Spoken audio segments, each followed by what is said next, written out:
Just like the street lights lit this town, like a fire in a blaze, gotta burn it down. Alright, here we are, folks. Can't be afraid to leave this out.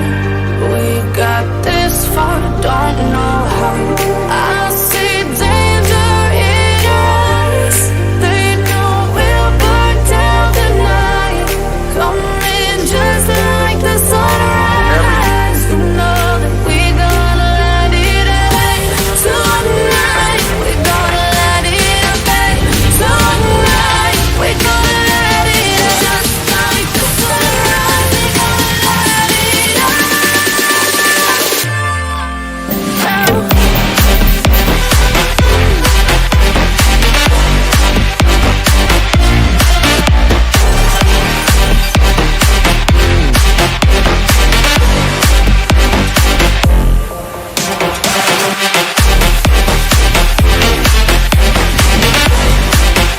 Welcome back once again. This is Chris Report, and he assured me that St. Simon's down in Boulders.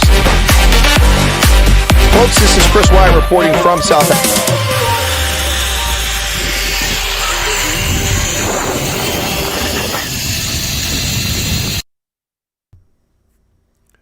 Good morning, good afternoon, good evening, wherever you find yourselves around the planet. This is, of course, a global broadcast. Thanks for tuning in, folks. We are buried under about 5 inches of snow here in central Pennsylvania, digging our way out. But the weather is beginning to cooperate as the temperature rises. Let me see what it's up to right now. It should be above freezing now. Things are melting outside. Barely above freezing, but things are surprisingly melting rather quickly from this huge snowfall that occurred this morning. And we're back to the normal time here for the broadcast for Chris Wyatt Reports at 11 a.m. Eastern Standard Time, 6 p.m. in Joburg. And, of course, that would make it 4 p.m. in the UK, 5 p.m. in Central Europe this time of year. Thanks for tuning in, folks. I've been distracted and busy with events for the past 3 weeks, which have kept me from a regular broadcast schedule. Those events have come to a conclusion for the moment as of yesterday. And now we're back to the normal broadcast schedule, including tomorrow here, and as long as Ronaldo's available, Wednesdays with the Colonel. Next week, however, on Wednesday, I will not be available. I have another event going on at that time. Anyway, so welcome back to the program. Let me say hello to everybody out there. Val Cooper, Dylan Combrick, Debbie Morey. Hey, Debbie.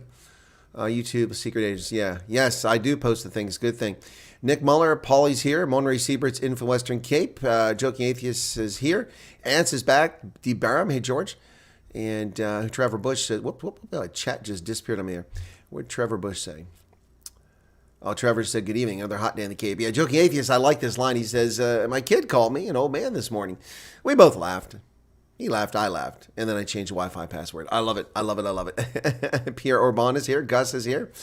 Laudine Monday, welcome to you as well. Ashley Engelbrecht. Hello, Ashley. John Huchin in from Arizona. Garrett Gillich in from Somerset West. Garrett, where have you been? I haven't seen you in a few days. Of course, I haven't broadcasting. That's probably why. Hendo's here. And Wolf K is here as well. All right. Ben Potkeeter. Good to see you, Ben. And then Rod Lofeld in from Nelsbrut.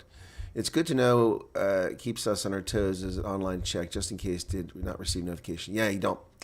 I heard the two South Engineers jailed. Victoria mainstream media is mainly not reporting. I did hear about that, but that was a couple days ago when I wasn't covering news then, so I haven't gotten back to it. It's not back in the news.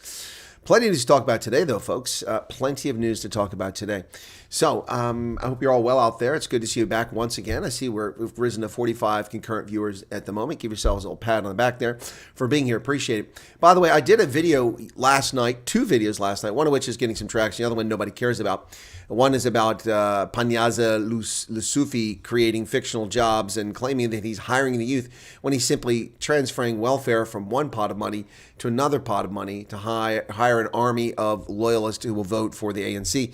90,000 of these so-called jobs created last year. It's like Franklin Roosevelt making jobs that don't exist to have people move rocks from this place to move rocks to this place in the Civilian Conservation Corps. Now, that's not to say the Civilian Conservation Corps didn't do productive things, but that was not the most productive use of that labor. Anyway, yeah, also load shedding has been up. Been difficult for people to watch this or any other program during this load shedding live stream, but I went off to bed at 3:30.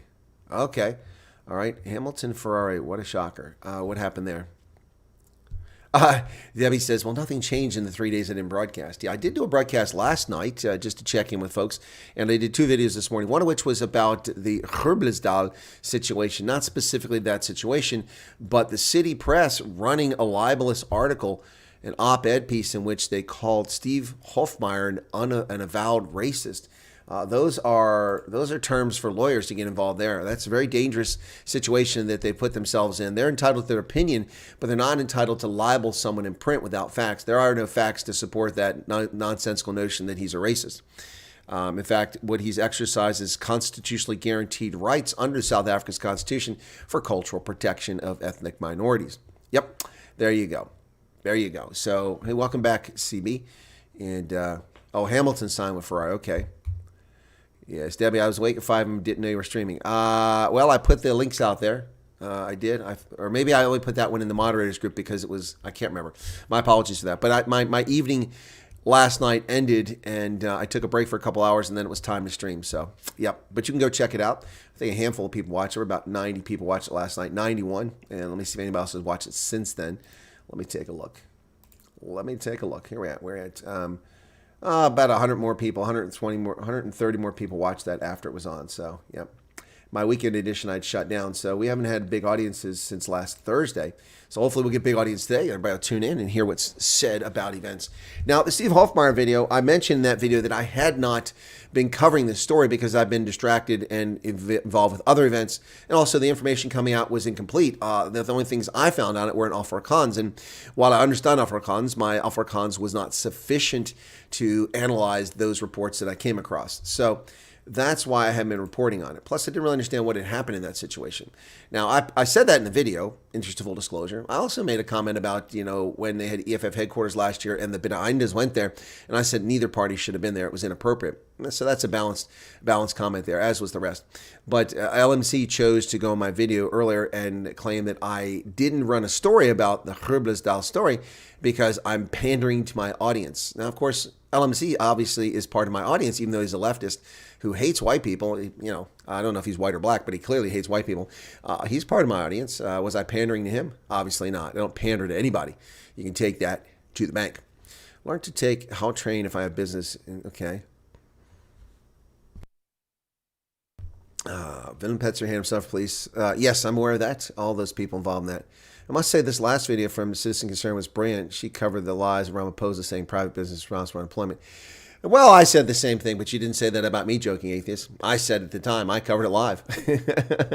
I pointed all this stuff out. Just like Panyaza Lusufi, no one else is pointing out the obvious. The man is talking about creating jobs and taking people off unemployment. He's not taking people off unemployment. He's simply giving them welfare in a different form. No one else has told you that. That's pretty obvious. I've been saying that since the outset, but 90,000 jobs now. Anyway, now I haven't seen the Citizen Concern. Since she hasn't got back in touch with me, I haven't pursued her videos. Anyway, same with the 360 experience. No response back from these people, so that's fine. They don't want to talk. That's on them. Anyway. All right. What else we got here? Okay. Joking says, you always get a thumbs up. It's a given. Yeah. No, but I haven't seen her videos. I'm sure they're good. She's, but I mean, it's great. Apparently I was the shiny penny a couple years ago because I was an American who was speaking the truth about South Africa, but that wears thin after a while. Now you got black South Africans, other than Chile and Ngobisi, are actually saying the truth about South African people paying attention. But there have been plenty of folks who've come along. Unati Kwazi used to broadcast. She's no longer there. Anyway, but yeah. So, all right, let's get to the news, folks. Let's get to the news. Today's news. I got a lot of news to cover here today. So first off, those broken power pylons, those steel structures in the Karoo and the Central Karoo and in the Western Cape area, they have were supposed to be repaired, but it's not going to happen. The drill that Eskom is using broke down. A rock drill essential to the repair of the down power line behind the widespread outage in the Western Cape has broken down during restoration work.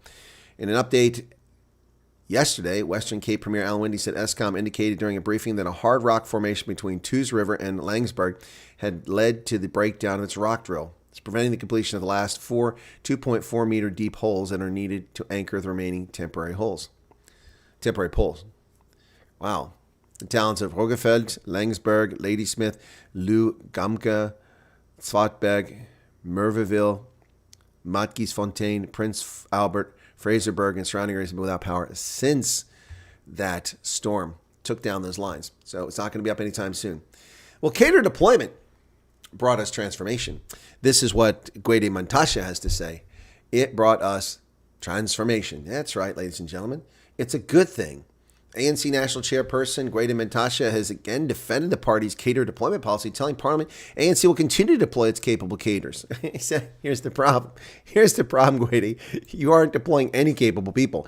You're committing racial violations of the Constitution, and your patronage network is not putting capable people there. If you had capable people, Eskom would be delivering electricity 24 hours a day to customers at an affordable rate. If you had capable people, coal would be transiting from Mpumalanga on rails down to Richards Bay and shipped to China, bringing in hard currency to South Africa. If you had a capable government, there wouldn't be 82 murders per day. If you had a capable government, the military would be capable of actually flying aircraft that sits in its possession rather than rotting on a tarmac. If you had a capable government, there would not be starving children. There would be no cholera. There's no cholera in America. Why do you have cholera in South Africa? Because your incapable, corrupt, thieving kleptocracy is not capable caters. These are the people who suckle on your teats and lick your testicles, and that is why you deploy them. They are not beholden to the people they're responding to, because they don't answer to voters, because the corrupt, undemocratic, fake democracy of South Africa does not allow citizens to select the people who represent them. That is not a democracy. That is a fraud. It is a total fraud. You must vote for a party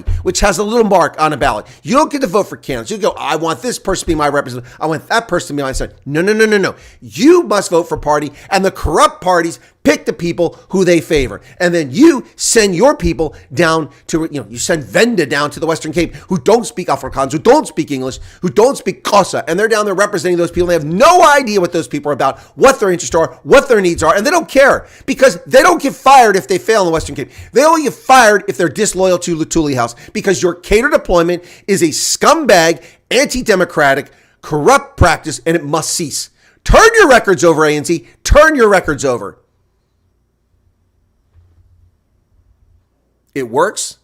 It works because it's a racial exclusion. Let me read what this clown says.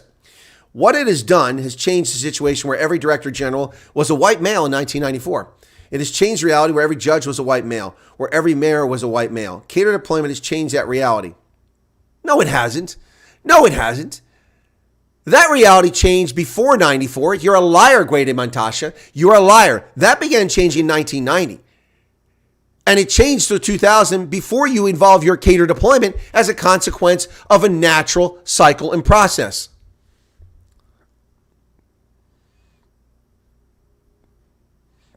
So run to court, do everything, but the reality is we will do it. You will get your report, but we'll continue deploying people who are capable.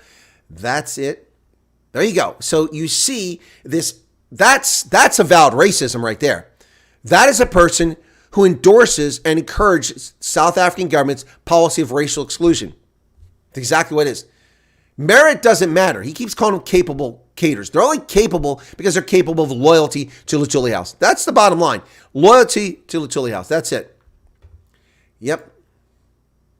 Now, for the Gerblisdal story, I'm covering it. Are you listening, LMC? LMC, are you out there? LMC, are you listening? Okay. I'm pandering to you now, LMC, because you're part of my audience. Obviously we pander the stories to our audience. So are you ready? Are you ready for this, LMC? The Independent Online reports previous double murder convictions, intimidation of witnesses cited as Peter Hernevout and son denied bail. Now, what I'm going to tell you about is this gentleman was convicted of murder previously. He claimed his innocence, but was convicted of murder, was eventually paroled and out, and so they consider him a danger to the public, and they're going to remand him. His son wasn't convicted of murder. No excuse for why he's remanded over this non-assault. Peter Hernevout and his son Stephen, who were arrested for allegedly assaulting the security guard, were denied bail by the magistrate's court. The two allegedly assaulted the employee, the 30-year-old, on January 17th before unleashing a dog on him after he was suspected of being drunk at work. The court finds it will not be in the interest of justice that two applicants be released on bail, and therefore the application they will be released on bail is dismissed. The magistrate found that there was possibility that the Groenewalds would interfere with witnesses, as some of the witnesses to be brought to testify during the trial are working for their father and son. Really? So your basis for denying bail is because someone might work with someone? And that's utter nonsense. This is only something used to abuse your political opponents. That's what's going on here. And of course, for the ANC, anytime they can harm minority South Africans, white, black, or colored, it helps their cause in their eyes. So denying the young man bail, he didn't shoot somebody, he didn't rape somebody, he didn't rob somebody, he didn't assault somebody. The father, different story. The court found that Peter Groenewald is likely to commit a crime if released on bail because he was previously been convicted and sentenced for violent crime. He was previous conviction of murder, which happened in the 1990s, but he was convicted around 2000, 2003. He was sentenced to 20 years. Well, he may or may not commit a crime. All right, but at least you have a basis for his incarceration. No basis for the son. This is just spiteful nonsense by a race-hustling justice system, which is not justice, it's injustice. Well, the tourism industry is blasting Home Affairs for its idiotic decision to kick foreign tourists out of South Africa, costing businesses dearly. Yep. A notice by Home Affairs in December said that foreigners who don't receive their visa renewal outcomes by February 23rd must leave the country. Sent shockwaves through the tourism industry, which said the country could suffer huge reputational risk as an attractive tourist destination. South Africa already has huge reputational risk as a tourist destination. It's an incredibly dangerous place for tourists to go. Just look at the American just murdered there at a backpacking camp. Look at the American shot in the jaw from Cornell University in New York, a medical AIDS researcher. Look at the British surgeon murdered on Airport Access Road, just outside Airport Access Road in Cape Town. It's a very dangerous place for foreign tourists to go. It's a dangerous place for South Africans to be. Its reputation has already been harmed by South Africa's inaction in violent crime. But now you're going to kick people out who live there on a temporary basis? That's just not smart, not smart, not smart. Yep. Tourism is nearly 10% of the country's gross domestic product, creating significant jobs and stimulating the economy. We know this country is beautiful and these people just want to stay long. But instead of embracing these visitors, we have bureaucrats that do not consult and engage the tourism industry, and this mindset is killing our economy. According to the Department of Tourism, 8.5 million international tourists arrived in South Africa between January and December last year, including me 3 times, a nearly 50% increase compared to the previous year. Of that, 350,000 came from the U.S., that's 35% more than the previous year, while 356,000 came from the U.K. and 1.2 million came from the rest of Europe during that 12-month period. But of course, they're screwing the pooch here. They're screwing the pooch. Yep. You're going to chase tourists away who want to stay with us. Think about the reputational damage with all the tweets and Facebook posts about them being forced to leave. We need a simplification of the visa system because it just does not work. You need to go back and start from scratch. Well, no doubt. According to the World Travel and Tourism Council, tourism travel contributed $13 billion to South Africa's GDP in recent years. Yeah. Anyway, so you're kicking out long-term tourists because you cannot effectively renew their visas, which there's no reason not to renew them. Well, South Africa is interfering with the international order once again, trying to punch above its very limited weight, as it asked the International Court of Justice to take action to help Rafah from Israel's assault plan. Dangor said Israel is already in breach of the provisional measures the court had already ordered on January 26th that are binding on it. South Africa has written to the court urgently asking for additional measures in the face of Israel's recent announcement that Prime Minister Netanyahu asked his cabinet to approve a plan for the evacuation of Rafah and the destruction of Hamas battalions there. So, South Africa stands with terrorism. Once again. Yep. And the court didn't put any measures in place to block Israel from pursuing self-defense to defend itself against these terrorists. Billions of dollars in climate blackmail or greenmail, whatever you want to call it, is sitting unused because the government will not allow us to borrow any more money. Billions of dollars in cheap finance promised by the developed world for the just energy transition has not yet been taken up by South Africa. And that's because they're not allowed to borrow the money. Cheap loans.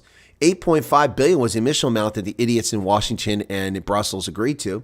And since then, that amount has grown to $11.6 billion. South Africa's deal was the first in the world. But only 10% of the money has actually gone to South Africa thus far because they are not allowed to borrow money. In 2023, the Minister of Finance introduced important debt relief measures for Eskom, which included the borrowing moratorium for 3 years. So for 3 years, they can't borrow any money. So they can't use these loans from the just energy transition, the big green energy scam from the likes of jackass Joe Biden's regime and the European Union. Well, Cape Town residents can sell back their electricity to the city now. It's a very complicated process. There's Mayor Jordan Hill Lewis. Yep. So, Cape Town residents looking to sell back power to the city can now register to do so, but only until March 8th. Why? So residents who have rooftop solar and generate more power than they use can feed that excess back to the municipality's grid. These consumers can be compensated for doing so, first by having their municipal bill credited, and once the utility bill is credited to zero, the city will start paying out cash to residents. But why March 8th? Why can't you just sign up for it any time there, Mayor Hill? Please tell us why. It's not in the article. Victor Matfield, the legendary lock for the Springboks and the Bulls, is off to Japan to help out Eddie Jones. He'll be a consultant coach out there. Wow. Japan coach Eddie Jones stated ambition for the Brave Blossoms is to play a super fast brand of rugby. Will receive a significant boost with the addition of retired Springbok lock Victor Matfield to his coaching team as a consultant. There you go. Wow. The lung-busting speed at which host Japan ran teams off their feet left a lasting impression at the 2019 World Cup, but the Brave Blossoms, for various reasons, have been since struggling to consistently generate the same gusto. So Eddie Jones is back in Japan, and he has got none other than Victor Matfield to be on his side. Congratulations. Zimbabwe is undergoing yet another currency reform, which is another abandonment of reality here. Crazy stuff. Zimbabwe working on new measures to stabilize its failing currency, including linking the exchange rate to hard assets such as gold and creating a currency board. The Zimbabwean dollar has fallen 40% since the beginning of January. Last week, Emerson Mnangagwa said authorities were looking to introduce a structured currency. He explained how it would work. Yeah, we'll see. Zimbabweans being defrauded again. A billionaire is investing in a rail line between Guinea and Liberia, and it has a South African partner. Billionaire Freeland's HPX signs pact with Guinea-Liberia rail link. U.S. firm High Power Exploration, HPX, founded by mining billionaire Robert Freeland, said on Monday it had signed a letter of intent with Liberia's government and the Guma Africa Group to develop rail and road projects linking it with Guinea. The infrastructure project is known as the Liberty Corridor, expected to support West African region's connection to world markets, estimated to cost between $3 and $5 billion. Guma, of course, Guma Africa, is led by South African businessman Robert Gumeda. So the South African businessman has money to spend in Liberia, but not to invest in South Africa's infrastructure. What do you say about that, folks? Isn't that a bit puzzling? Well, one of Nigeria's most famous bankers, unfortunately, dies in an aviation accident here over the weekend. Access Bank CEO Herbert Wigwe, his wife and son died in this crash, along with the former group chairman of Nigeria's stock exchange. In a Friday night helicopter crash in a remote part of the Mojave Desert along the border between California and Nevada. The helicopter center of the deadly crash departed at 8:45 from Palm Springs en route to Boulder City, 26 miles southeast of Las Vegas. According to San Bernardino County Sheriff Department authorities were alerted to the crash at 10 p.m. All 6 people on board, including 2 helicopter pilots, were reported dead. Their identities were not released. The National Transportation Safety Board and Federal Aviation Administration are investigating the cause of the crash. What a shame. What a shame. Thailand's former prime minister, who has gotten a reduced sentence courtesy of the king, has now served his time as a private citizen. Prime Minister Shretha Thavisin says Thaksin will be a normal citizen after release, expected February 17th. Former Prime Minister Thaksin Shinawatra will be freed. 74-year-old was jailed for 8 years for abuse of power before a royal pardon reduced the term to 1 year. He's granted release on parole, and he'll be out soon. It's official. Well, I suppose that's good. Notice how all these people are imprisoning their former opponents. Bolsonaro, here, Myanmar. They're trying to do it to Trump everywhere. Anybody that ran for office. Surprised that Boris Johnson isn't in the docket. China has a dearth of births. A dearth of births. And the consequence, they're going to have 2 million excess teachers. 1.5 million primary school teachers excess. 370,000 middle school teachers excess by 2035. Newborn baby births have fallen since 2017. Number of kindergarten students falling for the first time in nearly 2 decades back in 2021. Regarded as one of the iron rice bowls of China, teaching has remained a much sought-after option for Chinese job seekers in an era of economic uncertainty. But they're going to get less guaranteed jobs. Look at the births dropping. They're down to a 6-decade low in China. Look at that. They haven't been this low since 1961. 62. China. Well, that's what happens when you come up with government-controlled policies on who can have children. Look what happens. What is Volt Typhoon? Do you know what Volt Typhoon is? Well, it's a Chinese cyber campaign to undermine infrastructure and networks, and it is a dangerous threat, which the U.S. government only discovered long after it had been established. The FBI director has publicly identified the risk posed by Chinese cyber operation that is believed to have compromised thousands of internet-connected devices. The network exploited U.S. technological and security weaknesses, but rather than stealing secrets, U.S. and allied intelligence services said it was focused on pre-positioning itself for future acts of sabotage. Christopher Wray, the director of the FBI, told U.S. committee hearing last week that Volt Typhoon was the defining threat of our generation. And I always thought it was Joe Biden and the Democrats. Well, Japan's Nikkei index, stock index, has hit a 34-year high after languishing for decades. Japan's Nikkei index rose to a fresh 34-year high on today as trading resumed after a long holiday weekend with tech-related shares and strong corporate earnings supporting the benchmark stock increase. This Nikkei climbed 2.89% to its highest level since January 1990. After briefly breaching the 38,000-point level, it closed at 37,963 points. Wow. SoftBank itself grew by 6.27%. Yeah, look at that. So Japan's stock market's doing well. Maybe not their economy, but their stock market. Mongolia's former president mocks Vladimir Putin in a map. This one's hilarious. Showing how big Mongol Empire used to be and how small Russia was. The former president of Mongolia mocked Russian President Vladimir Putin over the weekend and his focus on history to try to justify his invasion of Ukraine.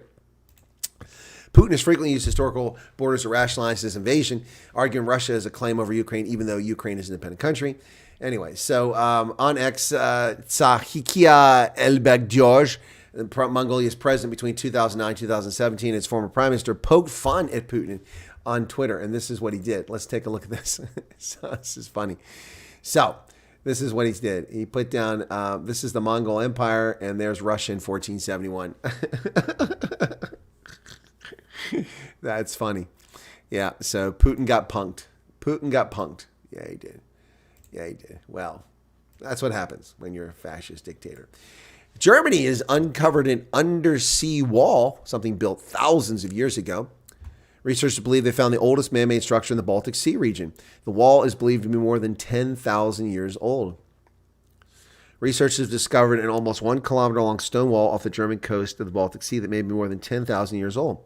The wall, which researchers first became aware of in 2021, may prove the oldest man-made structure to ever be discovered in the Baltic region. It's about 10 kilometers from the coast of the eastern German state of Mecklenburg-Vorpommern at a depth of 21 meters. Consists of 1,700 tennis and football-sized stones, mostly under a meter in height. The area was flooded about 8,500 years ago, but before that, it could have been dry land, or would have been.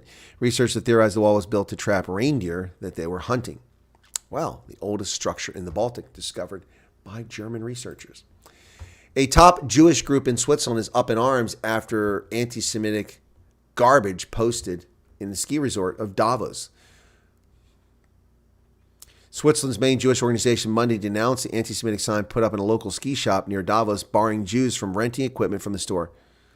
A sign on the Pisha Mountain above Davos, a town known for hosting the World Economic Forum, said that the shop would no longer rent gear such as sleds, skis, and snowshoes to our Jewish brothers after a series of very annoying incidents, including the theft of a sled. The message was written in Hebrew. It appeared to be directed at Israeli Jews who have been traveling to Davos in growing numbers in recent years. Police in the eastern Graubünden canton or region said in the email that they have opened investigation for possible criminal violation of Swiss law banning discrimination and incitement to hatred. Well, it isn't a possible discrimination, it is an actual one. So anti-Semitism is alive and well, unfortunately. Well, a NATO map makes the point that Donald Trump was trying to make crystal clear. Newsweek has suddenly become more objective in its news reporting and more center. It was wildly leftist when it went bankrupt, and perhaps that's why it's shifted its focus now to more reliable news reporting. But this is from Newsweek, and this is a very telling map. NATO map shows gross domestic product defense spending by country. And here you go. So let me zoom that up a little bit there for you guys. All right, so here we go.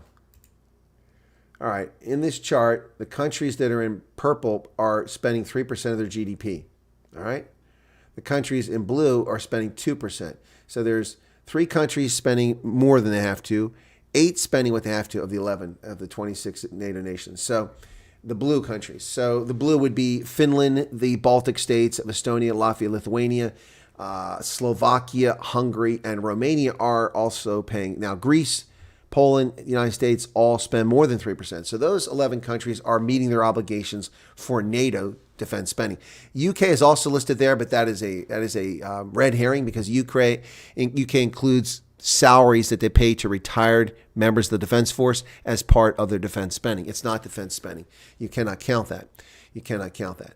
So all the other countries, the ones in yellow there or orange, they're spending 1%. And red is spending less. So nobody's in red, but they're only spending 1% of their gross domestic product on national defense. And that was what Donald Trump was talking about. These freeloading countries that are getting over not spending any of their national treasure, hiding behind the aprons of the United States. That's what we're talking about. Well, a court in the Netherlands also endorses terrorism as they ban the sale of spare parts for aircraft for Israel. The court orders the Netherlands to halt fighter jet part exports to Israel over the Gaza war. A Dutch appeals court has ruled that the government of the Netherlands should halt shipments of F-35 fighter jet components to Israel because the Israeli military's continued assault on Gaza. The court finds there is a clear risk that Israel's F-35 fighter jets might be used in the commission of serious violations of international humanitarian law. Might be used. Well, you might be a dumbass. Maybe you shouldn't be a judge. You might be dumb and incapable of making a proper judgment. You have no evidence that they are being misused. So you're blocking the sale because they might be? Well, the Netherlands might be a racist country. It might be a drug-addicted population. It might be a country full of lazy shits who sit around and don't work. Actually, that last one's partly true. Yeah, so what might be and what are two different things. A court's making a decision on what might be. Speaking of might be's, let's talk about the latest New World Order stooge. This is the guy leading Finland now. Yep, that's right. I'm going to talk about this guy. 5 things to know about Finland's new selfie president, Alex Stubb. Number one, he is from the liberal wing of his party. He's pro-Europe, so he's pro-EU. He's pro-gay marriage, and he is a New World Order stooge. He served as his party's leader, the prime minister, and foreign minister, as well as having been a member in Brussels. He speaks Finnish, Swedish, English, French, and German fluently. That's not at all surprising. And he's a keen sportsman. He says he wants to be president of a country who can unify the country. One recent Finnish study found 40% of supporters wouldn't vote for his rival because he's a gay man, while another survey found 30% of Finnish voters said they considered a candidate's sexuality when casting a ballot. A lot of unifying to be done. Well, so you want to write the story about his voters because they wouldn't vote for a gay man. All right, fine. I thought we were talking about him. A UK export bill of criminal alien invaders with their fraudulent asylum claims is insulting, to say the very least, to the country of Rwanda. According to the Euronews, controversial UK Rwanda bill incompatible with human rights obligations. Now, how is that? Downing Street's plan to deport asylum seekers, fake asylum seekers, to the Central African country breaches international law, according to Parliament's report. That's fictional. The UK government's latest legislation to revive the controversial plan to send migrants to Rwanda is not compatible with the country's rights obligations, a damning report said on Monday. Stopping the boats has been one of Rishi Sunak's flagship policies. So what they're saying is it's not safe to live in Rwanda. UK Supreme Court found Rwanda was not a safe country which UK asylum seekers could be forcibly removed. Why not? Why not? People flee from the Congo to Rwanda. They live perfectly fine and safely. They don't give any basis for how they claim that Rwanda is not safe for refugees. No basis whatsoever. No basis. If these fake asylum seekers were forced to live in Rwanda or in Niger before they were allowed to apply to go to a place like Europe, then this stuff would stop. Simple as that. Well, the Taylor Swiftie Super Bowl garnered the largest audience in some time here. 123.4 million viewers, which set new ratings for TV. So you can see here that when Colin Kaepernick took a knee a few years ago, that the viewership of the Super Bowl declined 1, 2, 3, 4, 5, 6 years, and it's finally begun to rebound. Traditionally a huge audience for Super Bowl, where commercials cost $7 million for 30 seconds, is evidence of the value of live sports when television viewership has fragmented. Yeah, well, it has fragmented because these damn television companies are all coming up with these streaming services and charging us a fortune for them. Well, inflation numbers come out higher than the Biden regime would hope for, but lower than some people expected. Consumer prices rose 3.1% in the year through January, only a slight moderation from previous month, excluding food and core energy prices that held roughly steady, according to this report. You can see here inflation go back to 1965. It was worst under Carter, and then it was horrible as Carter left office and came down under Reagan, eventually in 1984, getting down to 2%. We had deflation for a few years there, a while back. Devald Wenzel has subscribed. Thank you for that, Devald. And then we can see that when jackass Joe Biden's administration took over in 2021, inflation took off. Of course, these are fraudulent numbers. There's no way that that's actual representation of inflation at 8%. It was 8%. We wish it was 8% month over month, not annually. Well, the judge in the Trump election case moves forward with misconduct hearing, saying that Fani Willis's disqualification is possible if evidence warrants it. Well, it would seem to be the case. Let's see what happens. The judge overseeing former President Donald Trump's Georgia election interference case says it's possible misconduct allegations leveled against Fulton County District Attorney Fani Willis could result in disqualification. Shame, Fani. Shame, shame, shame, shame. You're giving money to your boyfriend. Should not have done that. Should not have done that. The most snow in over 2 years, ladies and gentlemen. Winter storm sweeps parts of the Northeast, including right here in central Pennsylvania. The last time a storm unloaded 6 inches more snow in a single day was January 29th of 2022. Here's what they received then and what's forecast for now. Well, New York got 5 to 8 inches today, 5 to 8 today, 7.3 in 2022. Bridgeport, Connecticut, 6 to 8 inches today, 9.6 in 2022. And Providence, Rhode Island, 6 to 8 inches today. They got 18.8 in 2022. Wow. Wow, it's been 2 years since we had this kind of snowfall here, too. What about that climate change, man? Climate change. It's wintertime. It's snowing. That must be climate change. Well, the Senate passes another abomination bill, and the treasonous behavior of Republicans and the lockstep, goose-stepping Democrats in the Senate have consigned America to the ash bin of history, giving another $60 billion to Joe Biden's favorite fellow grifter, Volodymyr Zelensky, to further his effort to kill young Ukrainians and Russians. Democrats and a group of Republicans teamed up to approve a $95 billion bill. We're bankrupt. We have no money. Which also includes aid to Israel and civilians in conflict zones. But the House Speaker threatened to ignore it. Good for you. The Senate passed a long-awaited foreign aid package for Ukraine, Israel, early Thursday morning. The 70 to 29 vote reflected critical mass of support in Congress for the $95 billion emergency aid legislation continuing to arm Ukraine in its fight against Russian aggression. The measure would provide an additional $60.1 billion for the grifter-in-chief in Kiev, which would bring the total use investment north of $170 billion. Investment. That's not investment. That's wasting our tax dollars so that people can be killed in a foreign conflict. Now, Sean Hannity reports that J.D. Vance, the senator from Ohio, says, hold on a second. There is a hidden anti-Trump clause in the aid package. It's a little confusing here.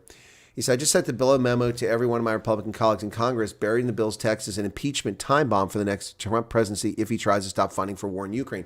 He must vote against this disastrous bill, is what he said. The foreign aid package, which allocates funds to Ukraine, Israel, Taiwan, and other countries, including humanitarian aid, is making its way through the Senate, which it did. Yep. But it's written so that if Trump tries to stop this funding, they can impeach him again. That's exactly what they're up to.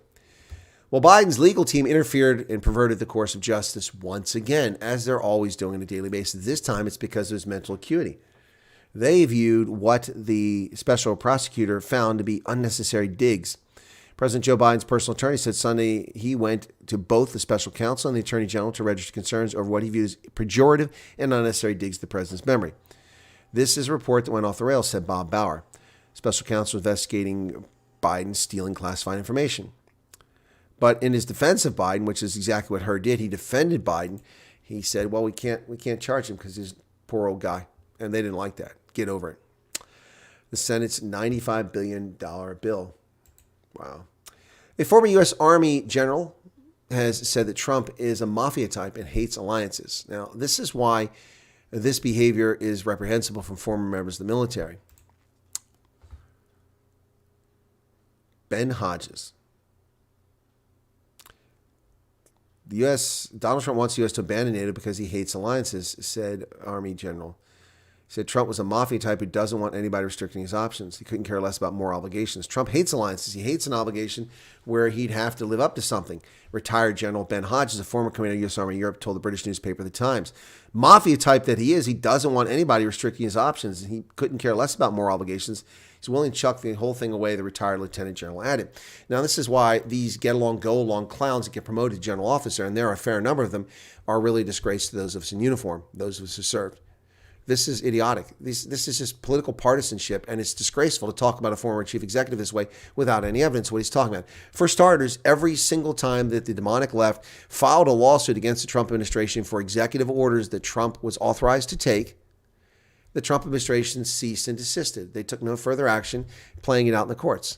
How is that a guy who doesn't like to be constrained? How is that a guy that doesn't respect constraints on his power? How is that a guy who does what he wants in mafia time? The mafia are these scumbag former intelligence officers, scumbag former general officers who serve the U.S. military, and former scumbag members of disloyal members of Trump's inner circle who lie about Trump all the time. Do you honestly think that you're helping the situation? Lots of people dislike Trump. You're just making him more popular, you morons. Is that your hidden agenda, to make Trump more popular? You have to wonder with the stupid things that they say. Well, here's the next scare, folks. Get ready for it. Alaska pox. Yeah, I know, not monkeypox, not smallpox, not cowpox. Alaska pox. That's right, the latest pestilence brought before us. Yep. An elderly man has died from Alaska pox, the first known fatality of the recently discovered virus. So wait a second. Wait. A cotton picking minute. What? I'll say, boy. Wait, a cotton picking minute here. How can it be Alaska pox? That's racist. That's racist. We can't call it the Wuhan flu. How can we call this Alaska pox? Oh, you mean that traditionally newly identified viruses are labeled after the place they were first observed. Kind of like Marburg, a medieval German town, is the name of a hideous filovirus that comes from the Congo, but was first observed in a significant manner in Marburg, courtesy of a medical conference in the 1960s. So that poor, medieval, beautiful German touristy town has an evil virus named after it. The Rocky Mountains have an evil spotted virus named after them. The West Nile region has an evil virus named after it. Hanta, which is a place in Korea, has an evil virus named after it. But we can't call it the Wuhan flu. No, we can't do that. We can't call it Wuhan. So why can we call it Alaska pox? Riddle me this, Batman. How can it be Alaska pox? That's racist. It's going to have to be, I don't know, Cozy, ZZ, Zum, Zoo, 27. Unbelievable. The man was undergoing cancer treatment and had a suppressed immune system because of the drugs, which may have contributed to the severity of his illness. Alaska pox, also known as AKPV, is related to smallpox, cowpox, and monkeypox. But they call it Mpox. It's no longer called monkeypox. Do you see how politically woke these clowns are? What do monkeys have to do with anything? Because these racists at the CDC, they personally equate monkeys with black people. That's why they don't say monkeypox anymore. Now it's called Mpox. It's monkeypox. That's where we first saw it, in monkeys. Monkeys are not people, CDC. And if you think they are, you are huge racist. Monkeypox. Monkeypox. Say it with me. Monkeypox. Alaska pox, racist name, is related to them. And symptoms can include a rash, swollen lymph nodes, and joint or muscle pain. Well, heck, that could be a long day on the track. New January 6 footage reveals an idiot who climbed up on the steps at the Capitol building as part of the riot and then reportedly fired a gun. John Emmanuel Buenuelos was, that's not a white dude, that's a Hispanic dude, was previously identified by NBC News as January 6 rioter who told police he had a weapon. New footage appears to show him firing it, but he's not been arrested or imprisoned for 3 years. Newly unearthed footage from January 6 appears to show a rioter, a man identified in NBC News story nearly 2 years ago, firing a gun into the air outside the Capitol during the attack. Online sleuths who have aided in hundreds of January 6 prosecutions say he's the same man they identified to the FBI, who is currently individual number 200 on the Bureau's Capitol Violence page. He appeared there 3 years ago, but he's yet to be arrested. Not been arrested or even charged in connection with this. But he was arrested in connection with the fatal stabbing of a 19-year-old Christopher Thomas Sen in a park on July 4th of 2021. Man, should I just tell the FBI to come and get me or what? He asked Salt Lake police officers, according to the police transcript. He called investigators with the department and talked about going where Donald Trump sent him. Donald Trump didn't send anybody anywhere. See, this is the fraud. That's why he hasn't been arrested. There he is right there, standing up on that scaffolding, firing a gun in the air, purportedly firing a gun in the air. This idiocy, these people here are complete fools. And they're the reason why the demon rats are able to run their false narrative about an insurrection. By the way, the next day, there's nobody in D.C. What government was overthrown? Do you think the brave actions of police in bicycle helmets and nightsticks with bicycle racks was enough to stop an insurrection? Amazon being hit with a class action lawsuit over its decision to put ads on Amazon Prime, accused of deceptive trade practices for adding commercials. Yep. Wilbert Napoleon filed a class action lawsuit against Amazon on Friday alleging deceptive trade practices. The 18-page complaint argues that Amazon violated customer protection laws in California and Washington by forcing the ads on consumers who had signed up for the service, believing it would be offering an ad-free. Exactly. I signed up for an ad-free. That's the same thing with, they should do the same thing to Netflix and sue them. Sue them for the same thing. Jeff Bezos, you know how the leftists always move when it's to their benefit? Well, he's moving to Florida, apparently, or he could there, to save $600 million in taxes. My goodness. How much? I'm not even going to say it. He announced on Instagram he was leaving Seattle after 30 years to move to Miami. In 2022, Washington State imposed a 7% capital gains tax on sales of stocks or bonds of more than $250,000. He plans to unload 50 million shares of Amazon before January of 2025. Moving to Florida will save him $610 million. The rich. Yeah. He was one of the idiots that said, tax us more, wasn't he? Wasn't Bezos one of those idiots that said, the World Economic Forum, here's a letter, tax us more, tax us more. Wasn't he one of the people who signed that thing? Yeah, they're all frauds. Well, confused Joe Biden stares at the podium, finds the wrong mark on the floor, and confuses poor King Abdullah of Jordan. Yep. A confused looking President Biden paced back and forth behind King Abdullah of Jordan Monday, apparently unsure of where to stand ahead of the royal's remarks. Your Majesty, over to you, Joe Biden said. As Abdullah prepared to deliver a speech, the president shuffled around behind him and the podium, gazing down at the floor as if looking for a mark indicating the proper place to stand. I switched sides on you, said Joe. Oh my God, the embarrassment that is Joe Biden and the Democrats. JetBlue, in lots of trouble since unable to merge with Spirit, has a new chief executive officer. Incoming CEO Johanna Garagity will have to address the reliability and cost control problems. Yeah, their cost controls are off the charts. And in addition, they're one of the least reliable airlines. Of the top 10 listed airlines in the U.S. for on-time arrival, JetBlue is ninth with only 66.7%. Only 2 out of 3 of their flights actually arrive on time. The 51-year-old Garagity has been at JetBlue for 2 decades. She was most recently President Chief Operating Officer. Well, good luck to her. And as a shareholder, I hope she does well. The Food and Drug Administration will rely, and the CDC will rely on indigenous knowledge. So the science deniers are back at it again, denying science by including mythology and traditional practices as part of their science. Yeah. So trust the science. It was already untrustworthy. We've caught all these scientists who are committing fraud and academic plagiarism, as well as failure to cite, doctoring results, the climate stuff, everything under the sun. And now we're going to include indigenous knowledge as part of that. The FDA and CDC could soon employ indigenous knowledge documents. Indigenous knowledge posits that native peoples possess hidden wisdom about the workings of the universe that has been widely dismissed by experts as pseudoscience. The proposed guidelines point to other non-traditional modes of science, including citizen science, community-engaged research, participatory science, and crowdsourcing, including those methods as part of the agency's support for equity, justice, and trust. So in other words, we're going to break science and harm people and cause buildings to collapse because we're being equitable. Oh my goodness. Well, one of the idiots behind this is a person who's been sanctioned for her fake science. The brain behind Biden's indigenous knowledge push is under sanctions from the country's top science board. Jane Lubchenco is barred from publishing in scientific journals following ethics violations. Senior White House official banned from publishing scientific studies or working with the National Academy of Sciences led the federal government's embrace of indigenous knowledge. In August of 2022, the National Academy of Sciences sanctioned Jane Lubchenco, a top White House science advisor, for editing a paper co-authored by her brother-in-law, including faulty data. So she's been banned from publishing for 5 years. But it hasn't stopped her. Yeah, she didn't deny the allegations of misconduct. She just goes ahead without science. No wonder people don't trust science.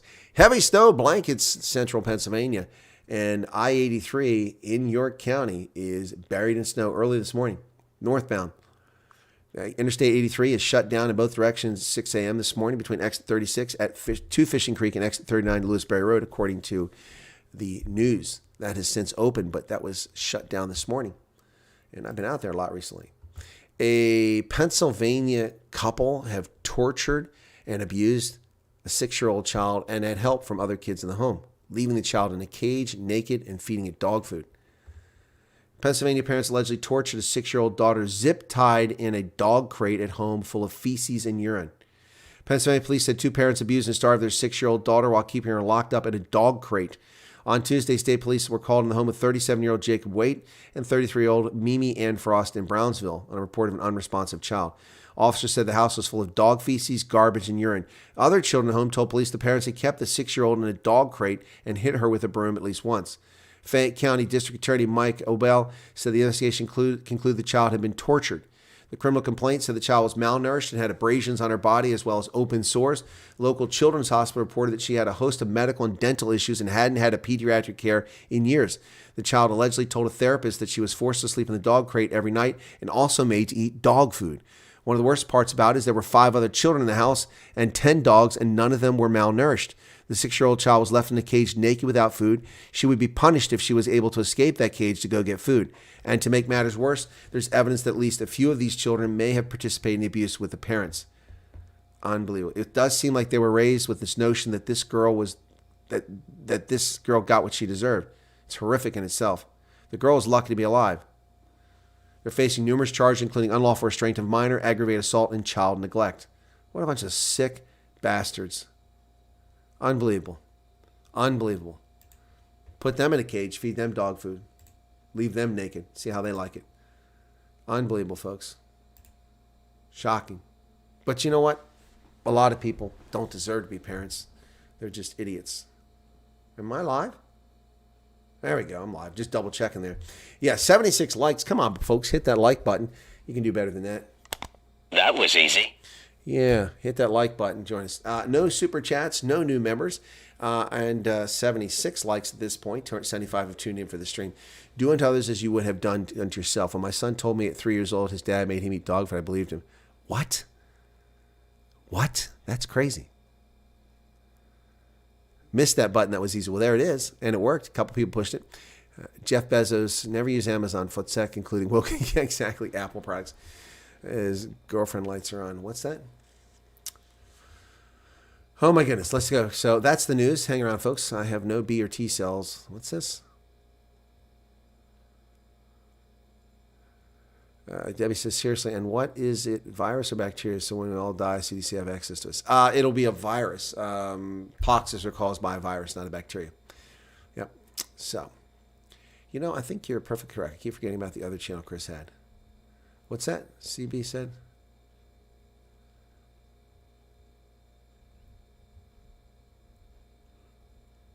What are you guys talking about? My other channel. I still have the other channel, folks.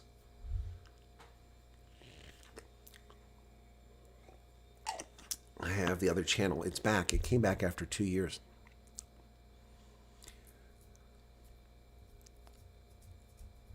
Oh, okay, Jokey Atheist. You're thinking of the other channel. I had 23,000 subscribers on the other channel, and that channel's still around today. So let me go find that. Okay, hang on a second here. Let me go there. Okay. That channel, YouTube is slowly whittling down my subscriber base. That's Chris Wyatt. That channel's still around. I had 21,000 when they get 500 when they get back. I've lost 1,200 subscribers on there, and I've had it back for a year. So it's shrunk by 1,200 in the last year. So that's this channel here. 20,000, 300 subscribers. It was 21,500 when the channel came back, and I gained 200 subscribers right away. But yeah, it keeps disappearing. That channel is still there, but you'll notice only 817 videos. This channel had almost 2,000 videos, and I took most of them off because YouTube, there's censorship. Yep. Yep. Anyway, yep. So that channel's still there. That channel's still there. That's the one you're talking about. So yeah, I had 21,000, 23,000 subscribers on there. This channel has never had as many as we have right now. This is the highest number we've had. So we're at 14,300 and what, 3? Yeah, 3. Yep. So that's the highest number we've had in this channel. It's been shadow banned ever since it came back. Yep. All right. So now we're straight on that. Watch The Beekeeper, Jason, instead. I'm seeing that. Forgot about that channel because I always remember that channel subs. See this channel subs. Well, everyone who is not a member of that channel, please go subscribe to it. It's at Real Chris Wyatt. Let me get that back so you can do it so I can get some subscribers there. I could use some subscribers on that channel. Hang on, come on.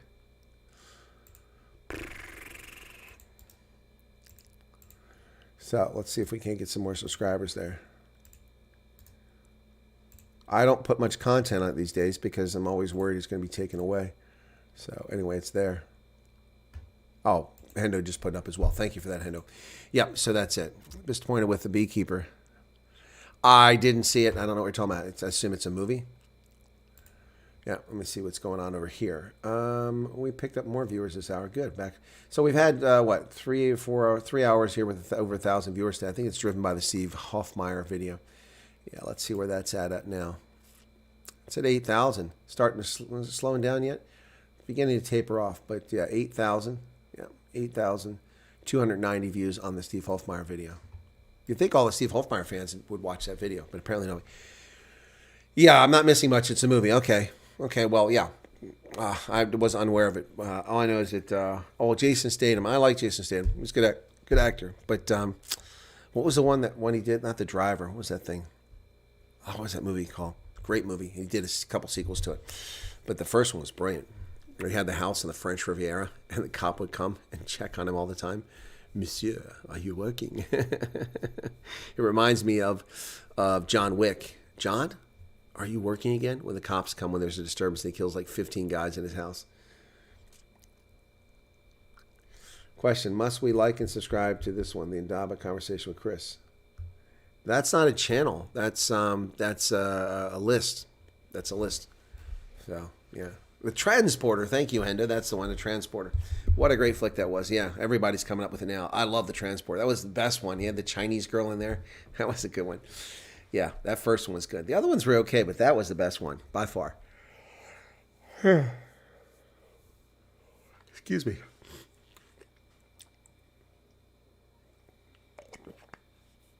Well, I guess I can skip The Beekeeper. You know, I haven't watched that. What's that other one that, oh gosh, senior moments with these actors now. Daniel Craig, the guy who plays Bond. He's in that some recent movie.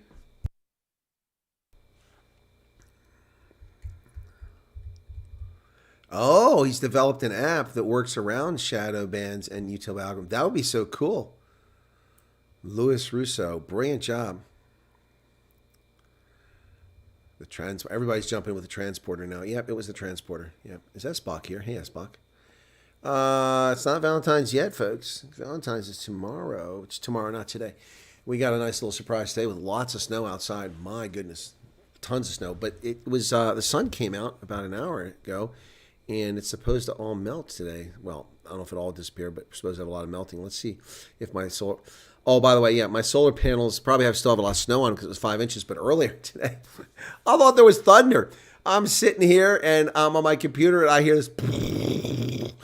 I thought it was thunder. It sounded like thunder. So much snow came off of the solar panels and collapsed onto the ground behind my house. It sounded like thunder. Yeah, PooTube keeps buffering for me. Yeah, sorry, Charles.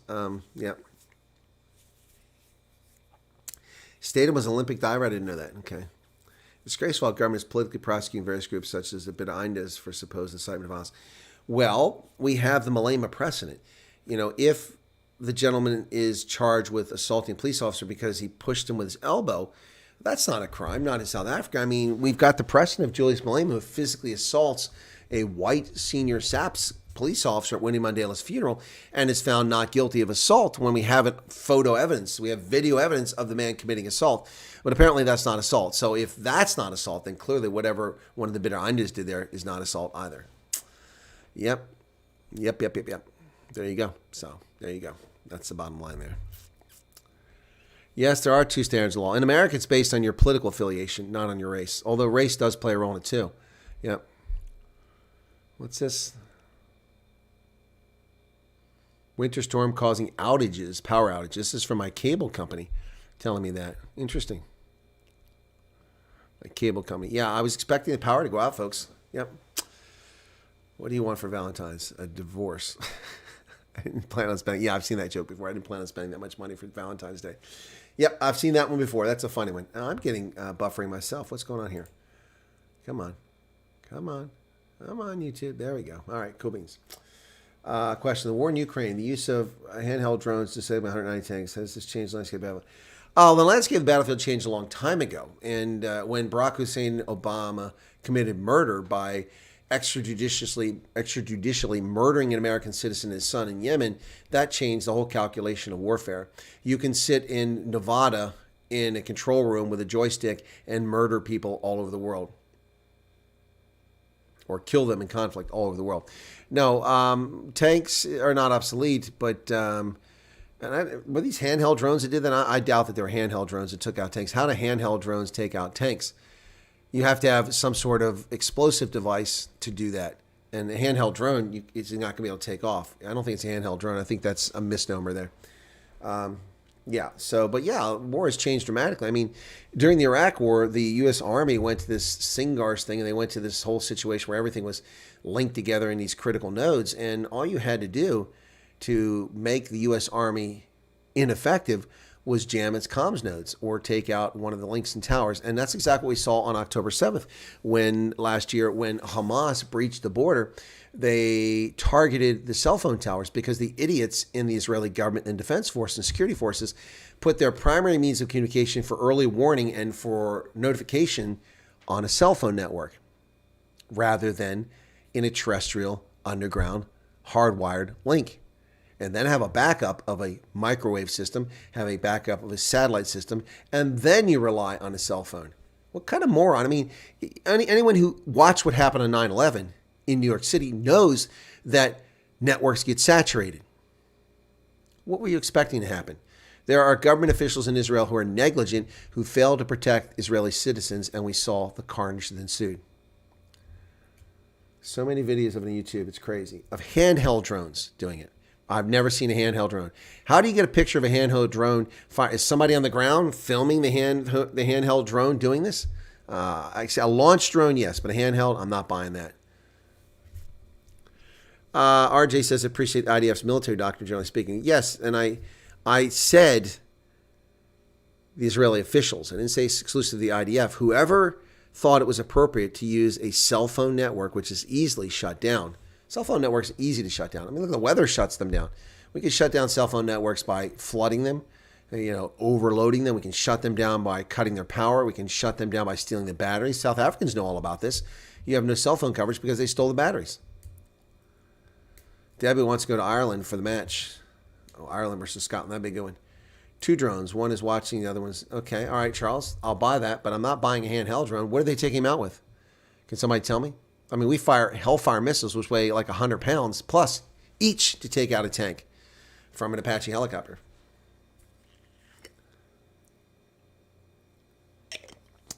Small radio-controlled drones, handheld with mines attached, attacking engine plates, tanks. Well, that's very innovative, joking atheist. Very innovative. Not earth-shattering, but very innovative. And how are they triggering the mines? How are they active? Do they have a compression switch so that when they hit, they go off? Are they radio activated? I'm curious. It's not as simple as people make it out to be. I mean, it's doable, but yeah. But it hasn't changed warfare. I mean, warfare has changed, but it hasn't changed the nature of warfare. You've got to seize and occupy and hold ground. It's the bottom line. That's why you need troops. You can put all the drones you want out there, but someone actually has to occupy the ground. Drones can be defeated. The Russians just aren't very adept at it. Drones can be defeated very easily. Very easily. There's lots of ways to take them out. So, yep. Magnetic. Exactly, Garrett. That's what I'm getting. They can't carry decent payload. Larger ones can, like the Global Hawk, something like that. They can carry it. Those ones can do that. Yep.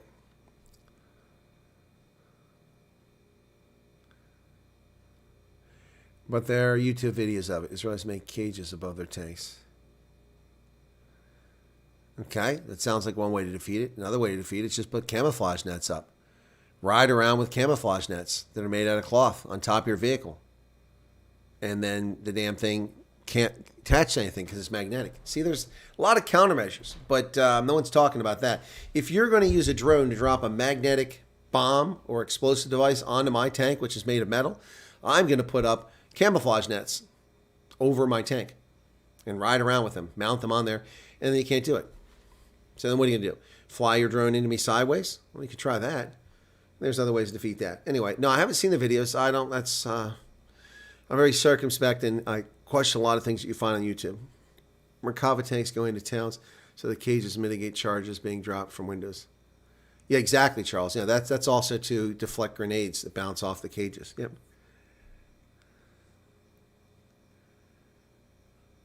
Yeah, they honestly drone everything. Huh? They don't even know what drones are. Oh, okay. Yeah, Merkava's a good tank. It's reliable. Yep. So it's still going on, isn't it? Still going on in Gaza. That situation is not done. The latest video of a T-72 with a canopy. You can see the drone attack from the rear and the escape of the crew. T-72. Why is a T-72 engaging? See, this is another stupidity of the Russian campaign. Why weren't T-90s out there? Why were they using 1960s era T-72s? It's crazy.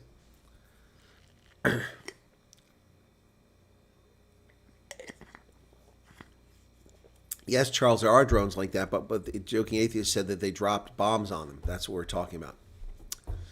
Yep. The Russians have not run out of tanks, Charles. That's a myth. That's a myth. They're producing over 90 to 100 tanks per month, and their losses are about 85 tanks per month. So they're holding steady right now. Their production is keeping pace with their losses on the field. And they've not run out of tanks. Trust me, they have not run out of tanks. That might be why T-72s are out there, because there's no more T-90s available. That may be true. Yep. Yeah, there you go. They're few and far between, yes. But they have... How long have you been retired? Last time I saw you, you had color in your hair. I do have color in my hair. It's just hidden under there. See it? Brown, dark. I'm retired for 4 years. Yeah, so... Cage is not falsely believed to counter guided top-down missile attack like Javelin. Huh? You guys are all over the place now, talking about 5 different topics. I can't keep up. Little Miss Know-It-All's back. Welcome. Talking T90. The same channel has videos of T90 being disabled. Some of the vids are amazing. Okay.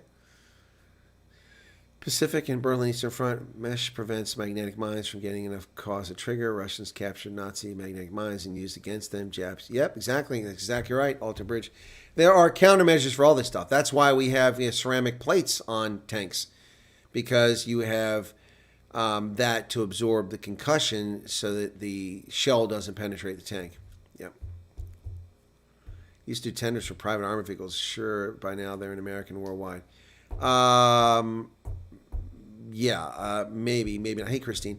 Maybe they're not here. I mean, we used that technology, which I recommended to the Pentagon in 2003, but they didn't start licensing that stuff until 2007, I think it was. Just ignored my advice. I said, go to the South Africans. They're the most advanced anti-mine vehicles on the planet. They developed the V-shaped hull. They developed all these measures to keep vehicles running after running over IEDs in Angola in the Bush War. Those are your experts. And they just ignored me. Eventually somebody in power must have read an article somewhere and said, hey, let's ask the South Africans. And they licensed the technology for the MRAPs. Yep. They snoozed and lost. Yep. Well, a lot of people died because my advice wasn't taken. Yep. All right. Thanks, Joking Atheist. I appreciate that. Send me some. Hello, Mark Sayers.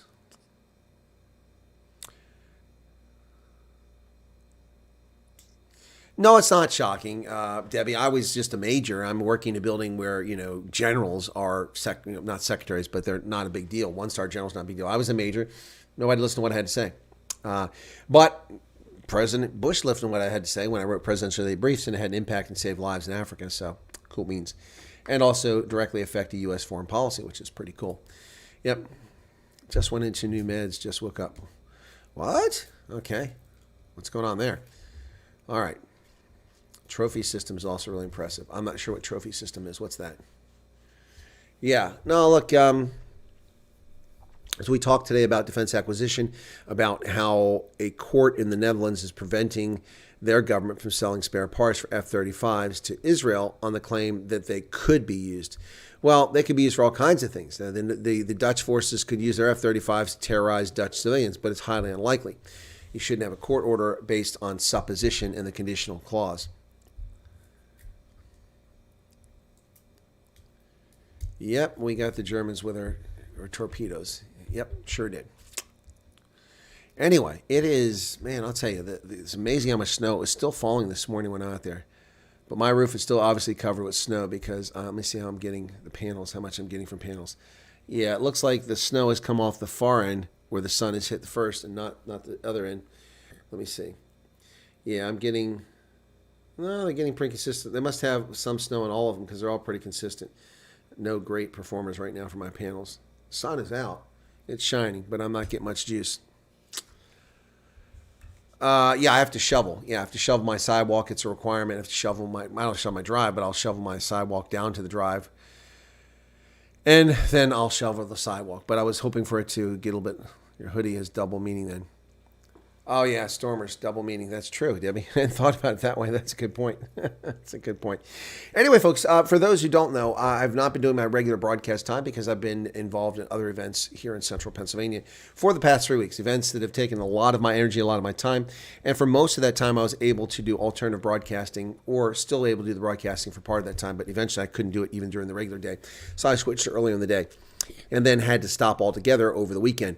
So my last broadcast was on Friday. Anyway, I'm back for now and back to the regular time. So thanks for tuning in. I do appreciate being here. Not enough snow to get the red hat out, though. Yeah. No snow in Canton, Ohio. Okay.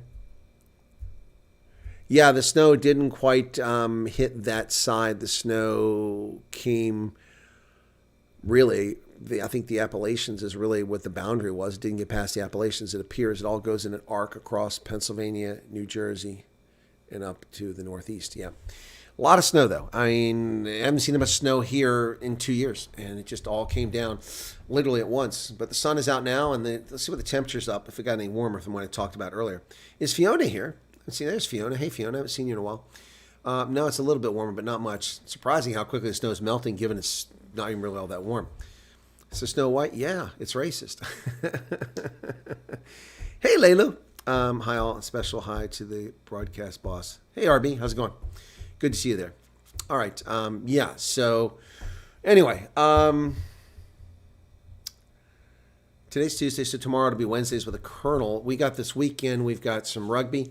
The Stormers will be playing the Sharks in Durban, if I'm not mistaken, and then the Bulls will be in Joburg at Ellis Park to play the Lions. I would expect the Stormers and Bulls to win this weekend. Hopefully that is the case. We'll see. By the way, for those who are into the Varsity Cup, it is restarting on Monday. It's the South African university competition called the Varsity Cup, and the Shimlas and Wits and others are involved in that UCT. So if you want to... Snowplow just went by my street. If you want to catch that, that's coming up next week on Monday. That's when they play their games. And then we've also got Major League Rugby starting in about 16 days or something like that. So, Motkis, yeah, that's another. Yep, that's one. Tux got demoted to varsity. Oh, did they?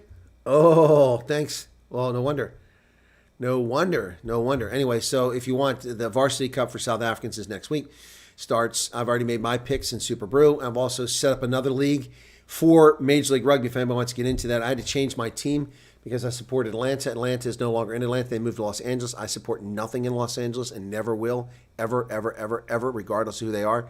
And so I had to pick a new team. So I went with Houston because they're full of South Africans and they're a good team. So I'll be supporting the Houston SaberCats this year, where Henneke Meyer is the director of rugby. Israel must decide what we had to do with sanctions. Oh, must do what? Yeah, exactly. A little hard to, to reverse engineer advanced F-35 on the fly. It's going to take time. Okavango Diary. Flying to Maun. Start my new job. I didn't even work in Maun, Fiona. Huh. RJ says, have you ever interviewed Neil de Beer? Only 1,000 times. Only in person in Cape Town. Only in person at Emperor's Palace in Joburg. Only online. Yeah, I've interviewed him, RJ, many, many times. Many, many times. I was at the UIM's launch, of its campaign, the first political party to launch its campaign in February of 2023. Yeah, no, I've interviewed Neil de Beer many times.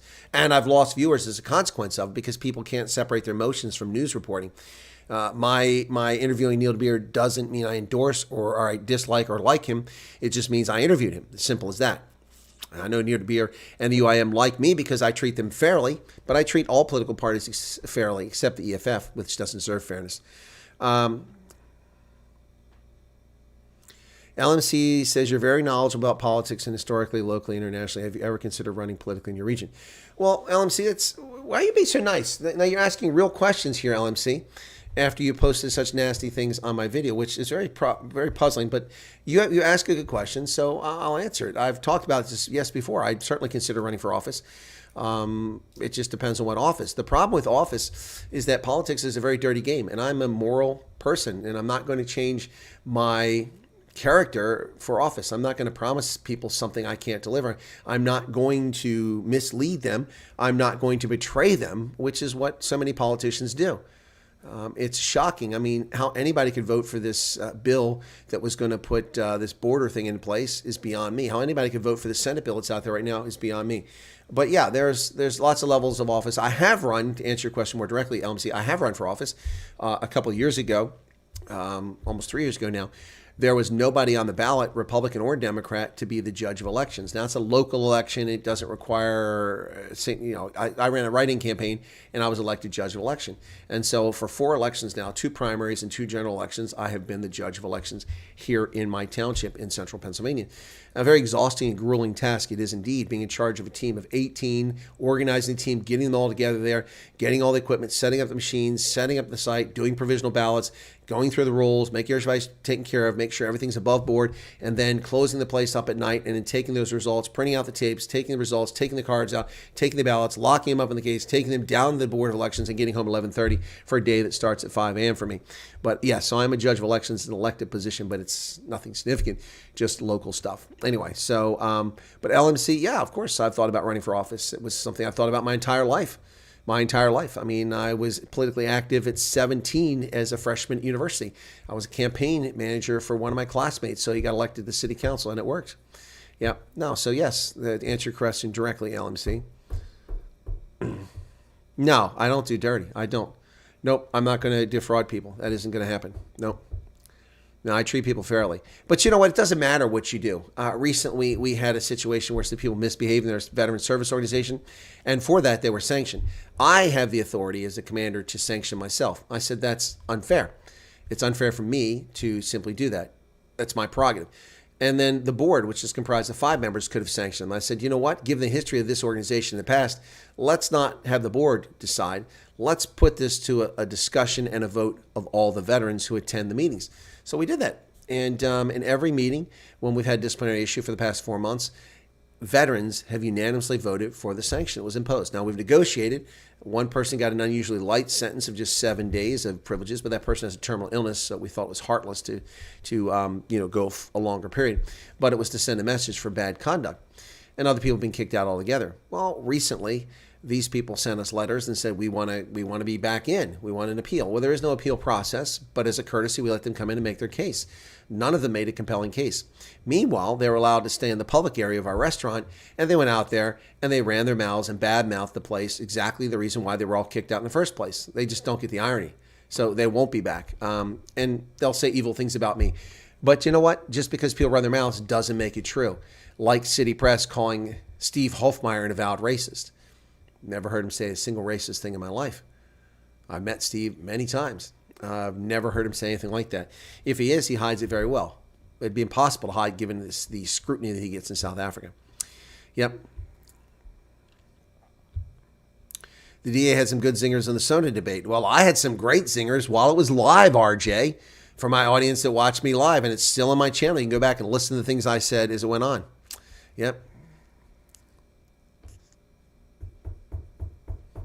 If I get drunk with Irish people, I end up speaking Irish by the end of the night. It's catchy. Well, I'm like a chameleon like that too, unintentionally. I have to be careful. I mean, throughout my life, I moved so many times, and as a self-defense mechanism, you learn to, you just naturally start adapting your mannerisms and your accent and your tone to where you're at, so you fit in without even realizing. So as I became an adult, I had to realize quickly that I had to be careful, because I would go hang out with people in a different location, and within a short time, I'd start to sound like them, and some people might think you're being a cheeky bounder and making fun of them. So I had to learn to be very careful and cognizant of that. No, RJ, you did miss it. It's on the channel. You can go watch it. It's still there. It had like 1,900 views or something like that. Yep. No, I did it. That was that cost me dearly. That cost me dearly. I was supposed to get something very, very, very, very, very important done Wednesday. And because Cyril Ramaphosa would stop his freaking campaign speech going on for an hour and 45 minutes, I was unable to get that act done that day. I had to wait till, Thursday. I had to wait till Friday to get it done. I said Wednesday. I had to wait till Friday. Yep. Today was the debate, not the Sun itself. Yeah, I didn't see any debate. I didn't see that. I've been busy.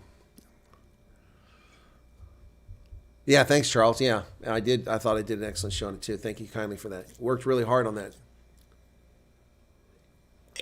Charles says, job interview lately. Not as such. Not as such. I'll keep you guessing. Not as such. People are speculating now. That's funny. Should have bet $300. Yeah, you should have, Hendo. Sister lived in the U.S. for 10 years, and now she has a weird mishmash Aussie Yankee accent. Yeah.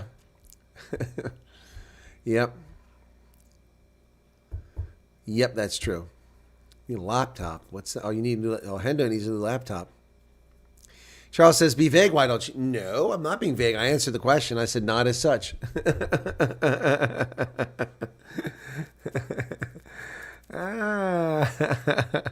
Yes, people can make all the assumptions they want. There's nothing wrong with that.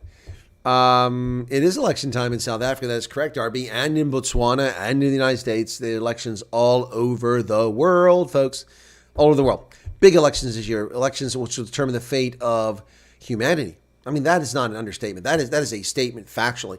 These elections will determine the fate of humanity this year. Not so much in Botswana, but in South Africa and in the U.S., no doubt about it. Hands down, these are critically important elections, and it's going to be screwed. It's going to wind up with a skewed result, and America is still going to be screwed. Whether Trump gets reelected or not, America's screwed, because people would rather vote for the person that's their friend or they went to high school with, who's wishy-washy and isn't clear about who they are and won't be honest with voters. They'll tell you what you want to hear. They'll pander to you, and then they'll get in office and they'll vote the way that you don't want them to vote. We've done this forever. And Trump is guilty of this too by picking these people. Trump endorsed Mitch McConnell in 2020. What in his mind convinced him that was a good idea? What convinced Donald Trump to endorse Mitch McConnell? That was the dumbest thing ever. I've never forgotten that. When will the idiot actually announce, seriously, no respect, we have lives, need to plan? What idiot? What are you talking about? Oh, the dates for the election. Okay, gotcha. Yep. Saw they're sending more untrained soldiers to Congo. Oh, geez, I'm not surprised. I'm not surprised. Yeah, no, they're always sticking their nose in that business. Yep. We're going to tingle the truth out. Are you really? No, it's okay, Debbie. I got what you're saying. It took me a second to digest it there. Mitch McConnell, the turtle, needs to retire. Yeah. He's an octogenarian mutant turtle. Not a teenage mutant ninja turtle, but an octogenarian mutant turtle.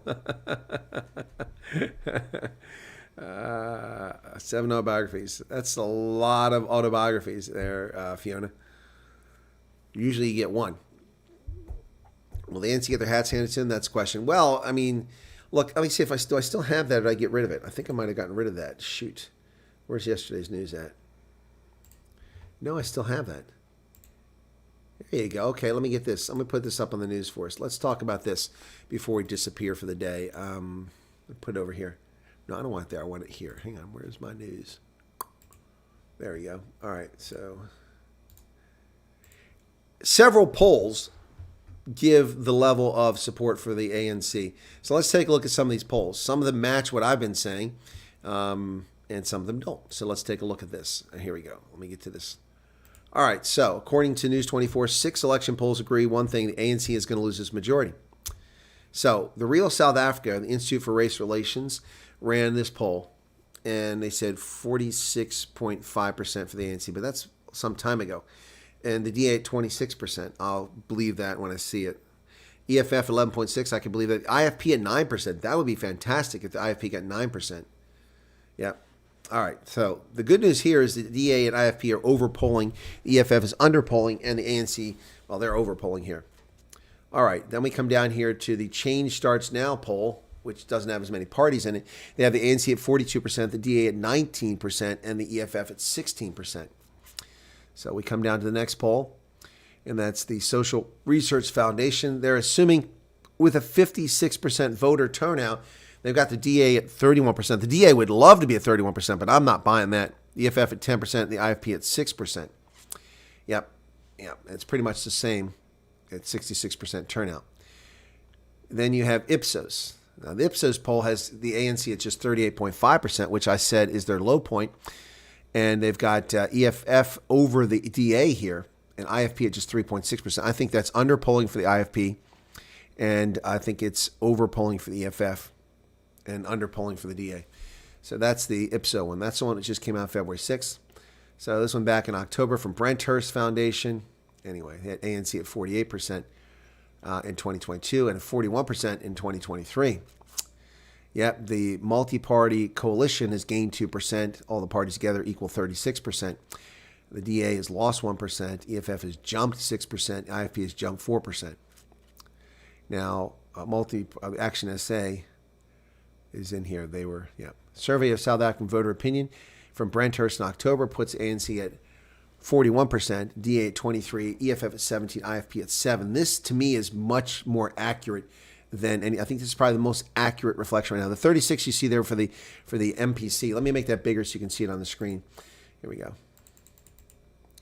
So that's a little bit better. You can see it on your screen. Let me go actually one higher probably. There we go. All right, so here you have, this is according to Brenthurst in October, ANC at 41, the DA at 23, the EFF at 17, the IFP at 7. I think that's actually, and the Action South Africa is at 3%, the Freedom Front plus 2%. I think that's very accurate. Very accurate. So 23 and 7 is 33, 35 right there for those four parties coming together. Gives them 36, so a little more votes, Yeah, so that's the 6 polls, and that's what they've put together. That's actually a very good report sharing all that information about that stuff. Yep. EFF is overrated. Well, of course they're overrated, and they're not going to get 18%. That's not in a free and fair election. I find that shocking. Anyone would actually believe that. It's not going to happen. So MK Party is going to help the multi-party. Yes, it is. It is going to help the multi-party charter because it's going to take votes away from the ANC, and they're not going to ally with the ANC. That is going to help. I don't know how it's going to help in KZN. I don't know how much it's going to help outside there. Have to confirm. No, nothing about what you're talking about, Paulie. What is Paulie talking about? MK is in Cote Way, and the multi-party charter is the convention that I covered at Emperor's Palace when I was there in August, where all these opposition parties, 6 of them, came together and formed a charter. They agreed they would campaign independently, but they would work together to remove the ANC from power. Yep, that's what that is. Yep. Hopefully that helps, Debbie. Hope you're caught up now. Yep. You're welcome. No, it's, I mean, I cover these things all the time, so I forget that not everybody watches all my content. Kind of, yeah. So, yeah, he's been very busy putting out fires, literally. Alex Jones told Tucker that Biden and Trump will be assassinated before the election. Okay, and how does Alex Jones know that? How does Alex Jones have information? If he has an information, why isn't he told the police? He's just saying stuff. Big local elections in 15 minutes, Soviet Socialist republics. Hopefully they can liberate ourselves. Yeah, no doubt. You have to liberate yourselves. All right.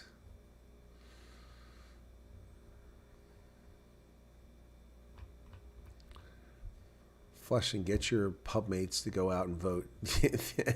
Buy them a beer. Yeah, that might be all it takes to get some people to vote.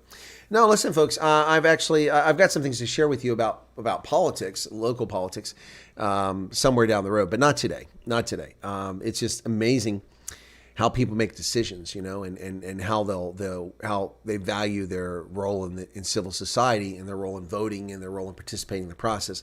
I find it comical. I've had conversations with several people recently, and I just my eyes just opened up to just how cheap people are with their vote and how little it really matters to them.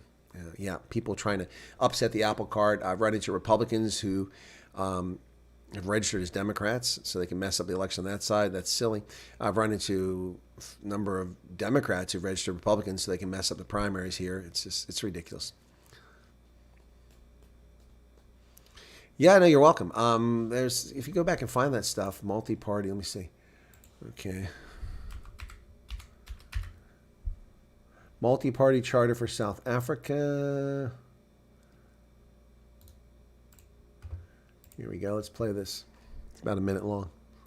That's not what I want. Okay, this was me at Emperor's Palace. Okay. Okay, here we go.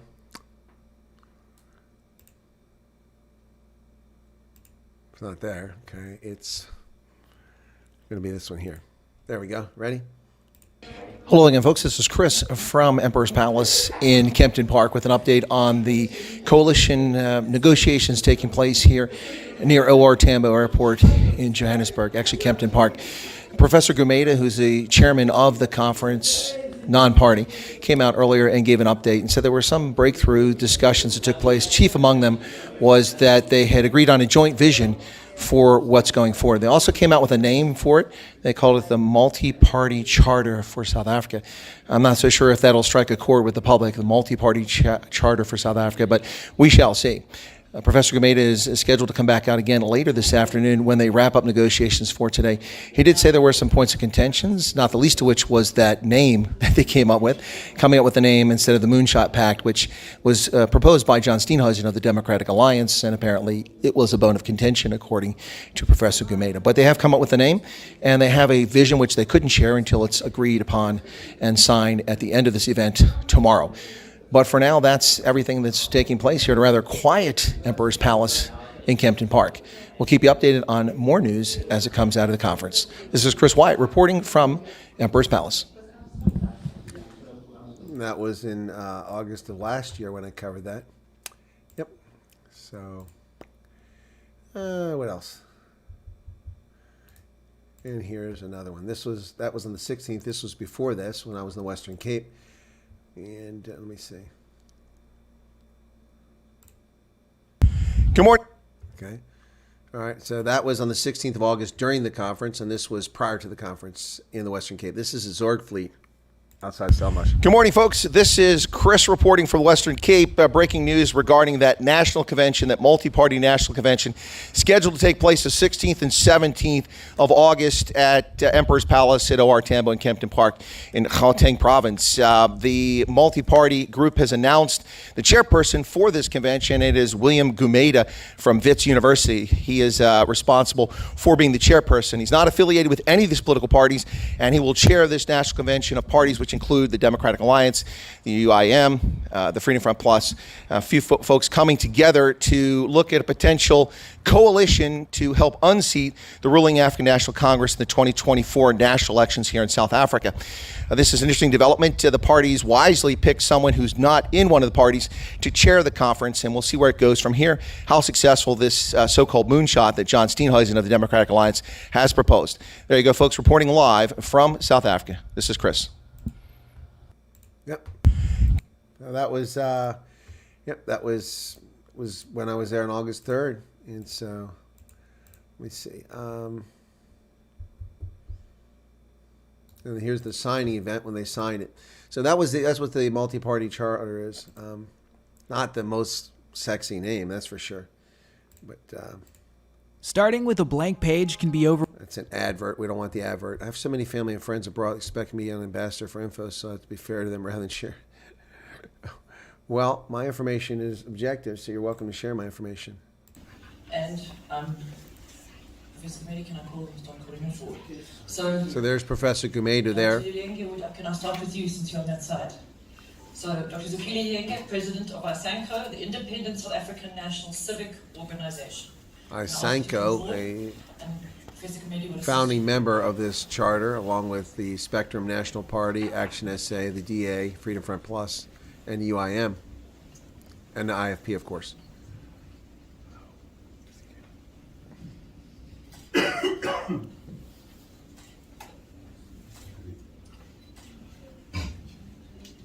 Thank you very much. The first signature is on Mr. Christopher Claassen, President of Spectrum National Party. Can I call you forward? President Claassen of the Spectrum National Party. Mr. Gumede, thank you. Mr. Gumede, do you want the microphone?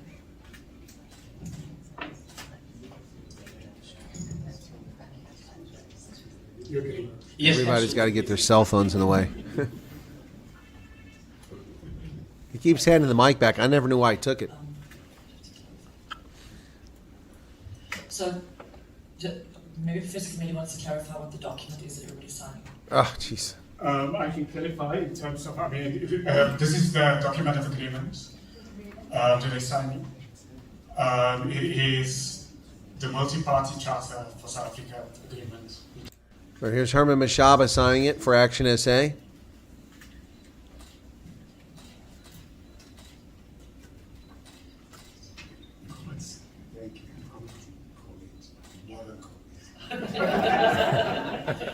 Former mayor of Johannesburg for the Democratic Alliance.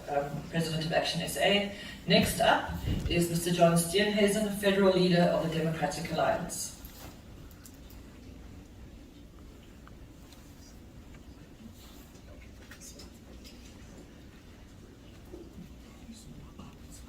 And then we get Neil De Beer coming up as well in the IAP. Velenkosi Labisa will be next. And then Neil De Beer. Thank you very much. Next to sign will be Honorable V.F. Schlabisa from the Inkatha Freedom Party. President of Inkatha Freedom Party. He's a nice gentleman, too. I've interviewed him as well. All these people except for Mr. Claassen and the guy from Inkatha I've interviewed previously. There's Labisa signing for the IFP. And then finally, Neil De Beer will be the last one to sign from the United Independent Movement. You commit to the process? Yes, I commit. Ah, yes, I commit. People appreciated that statement. And then Mr. Neil De Beer. Dr. Peter Groenewald. Oh, Freedom Front Plus. I'm sorry, I forgot about Freedom Front Plus. Sorry, Dr. Groenewald, that wasn't intentional. So Dr. Groenewald signs for the Freedom Front Plus.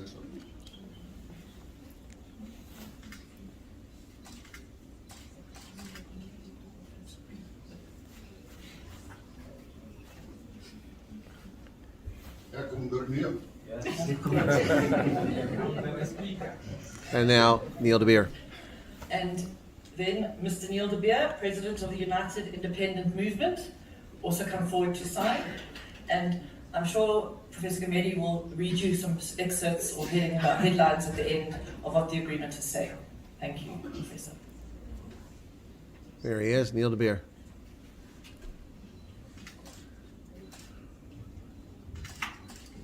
I absolutely commit. I absolutely commit. Anyway, that's some of the coverage I had from last year, folks, for that multi-party coalition, or multi-party charter, I should say, not coalition. That was last year. So anyway, for those of you not familiar with that content, that's what I was doing. One of the things, I also covered the BRICS convention at the Santon Convention Center. That was a huge event. I covered that as well. Yep. Definitely going to be a year to remember. So much hard work going into the behind the scenes. Let's hope, Debbie. Let's hope. That was literally yesterday. How much time has gone so quickly? Yeah, I know. It seems like just yesterday. Yep, that was August. That's already September, October, November, December, January, February. That's 6 months ago already. Last year at this time, at this very moment last year, I was in South Africa. But my dental cost was shared with, was it Eric, I think earlier, was asking how my teeth were. And my crown replacement cost me 19,000 Rand. My root canal cost me 26,000 Rand. That would have paid for my flight and at least 1 week of rental cars in South Africa. And that's one reason why you don't see me in South Africa right now. Yeah, I don't get enough money from Super Chats to cover my trips. So anyway, but I do get very generous support from all of you when I'm present there. It helps out a lot. Debbie's never been there. It's nothing special, just a big convention center.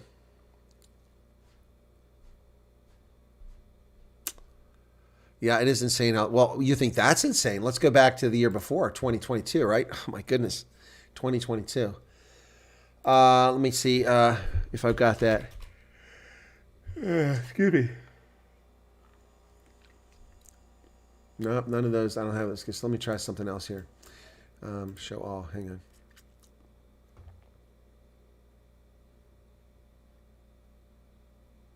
It said 23 and it's only showing me 4. What the heck? That's crazy. All right, so search across your channel. Let me look for, gosh, I have to go back by time. It's the only I can do it. Content, live. Yeah. There's so many here. Put 50 per page. There we go. Oh, I don't want meat. Okay. Oh, actually, yeah, let's go back. There was meet and greet with Big Daddy Liberty. Shoot.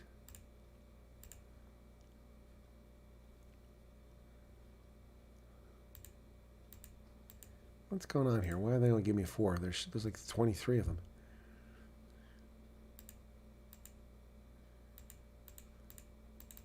I just saw it. Weird. Okay, let's look for that. There we go. Amazim Todi. This is 2022, right? Yeah. So this one's 2022. Let me just get up real quick and see. 27 minutes. Yep. 2022.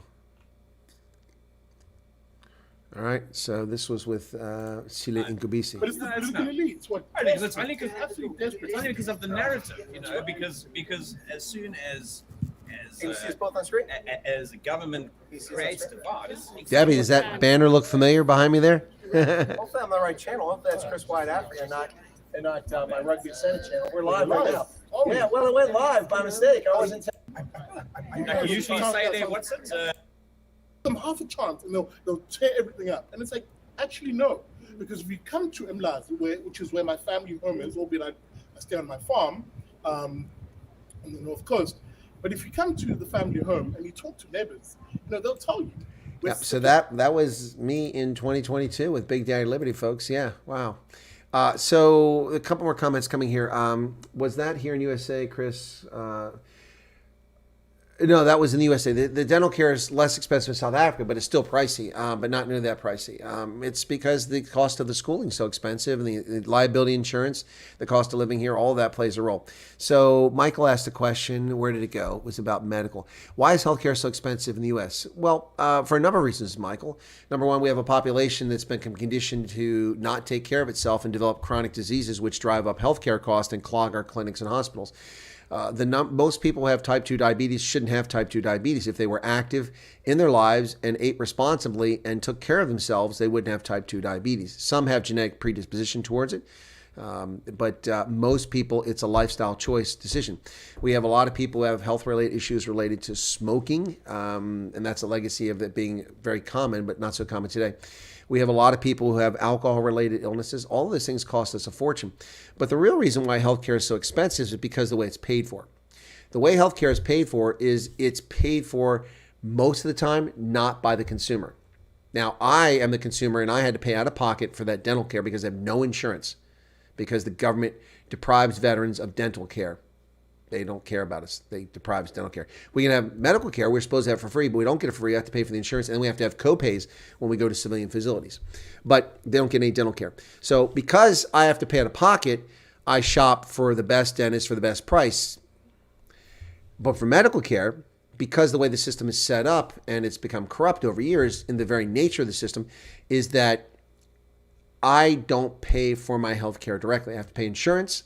And then I usually get a copay. If I go to a military facility, I don't pay anything there for the meds or for, so this is like the clean out my, this Mucinex right here. I got this for free. This would have cost me some money if I went to the store. I get it for free from the military because that lung thing I got going on. Anyway, so the reason why healthcare is so expensive is because consumers don't pay the cost. It gets pushed off to insurance companies. And when America had a baby boom population in its 20s, its 30s, its 40s, and even its 50s, it was very healthy, and the healthcare costs were much lower. But now the baby boom population is in its 80s, 70s, 60s, and those in their late 50s about to turn 60. So 60s, 70s, and 80s. And those people are older, and they have lifelong illnesses or things that built up over time. And it's driving healthcare cost up.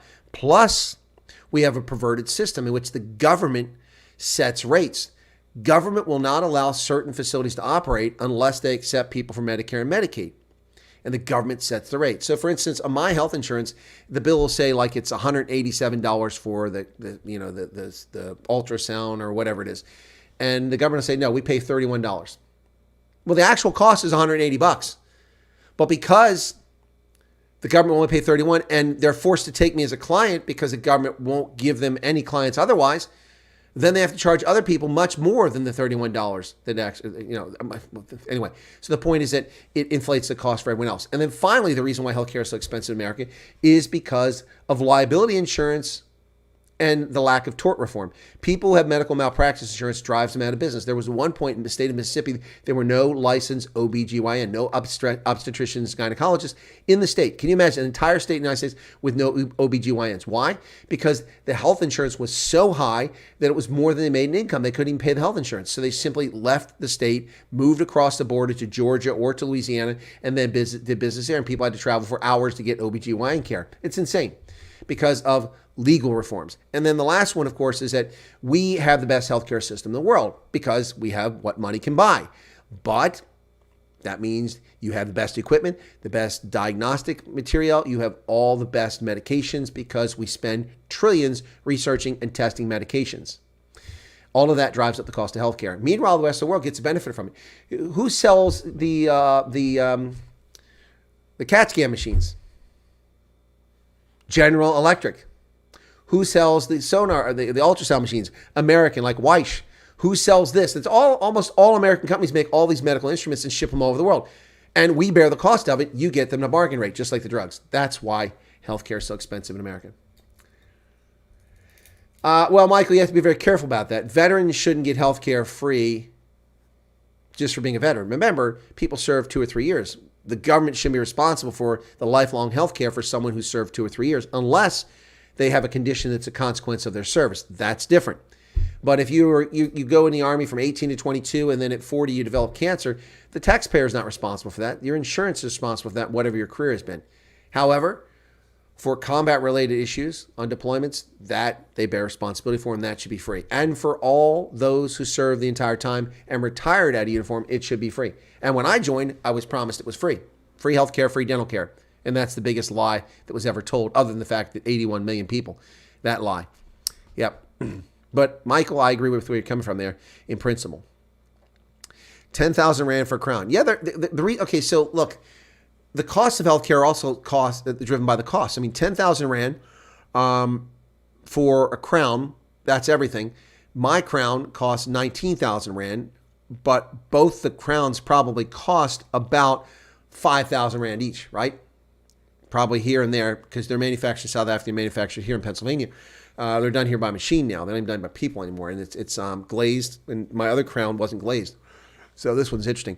But yeah, yeah, the walking stick is right there. DK, National Health Insurance is a scam. Yes, it is, and it'll destroy South Africa. In South Africa, true white veterans have no health care. We have been sidelined. Yes, of course, because the communists and racists have denied law-abiding citizens of what they're entitled to. Yep, absolutely. I didn't get my teeth done. I got my teeth done in Brooklyn. Let me find that real quick. My maps. I had a tooth saved there, courtesy of very good dentist.